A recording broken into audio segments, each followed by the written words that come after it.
السلام عليكم ورحمة الله تعالى وبركاته.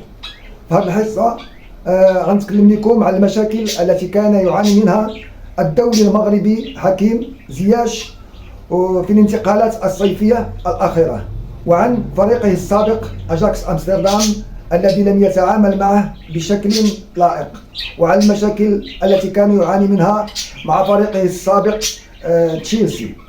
ففي حديثه لصحيفة فوتبول الهولندية صرح قائلا: أعتقد أن ما فعله أجاكس أمستردام معي عدم احترام لي. وأضاف: كنت أود العودة لأجاكس أمستردام وأقدم لهم يد المساعدة، لكن النادي تعامل معي بشكل غير لائق وطلب استعارتي وعدم شراء عقدي من تشيلسي.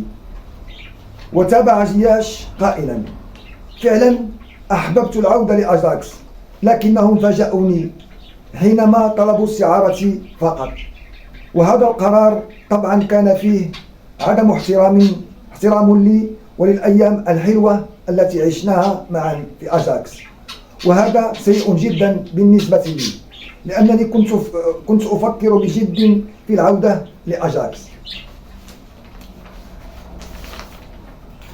وعن تجربته مع فريق تشيلسي الأنجليزي تحدث زياش قائلا: لم تكن تجربتي مع فريق تشيلسي على ما يرام، ولم تكن جيدة كما تمنيت، بحيث تميزت فترتي مع تشيلسي بتغيير عدد من المدربين، وزد على ذلك كانت بعض المشاكل مع مسؤولي النادي.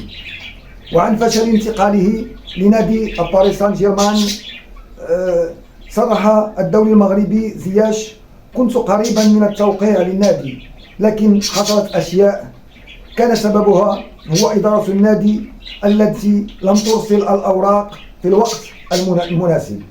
كان هذا هو تصريح اللاعب الدولي حكيم زياش، الذي نتمنى له مسارا موفقا مع ناديه الحالي غالاتا سراي، وبالمزيد من التألق إن شاء الله.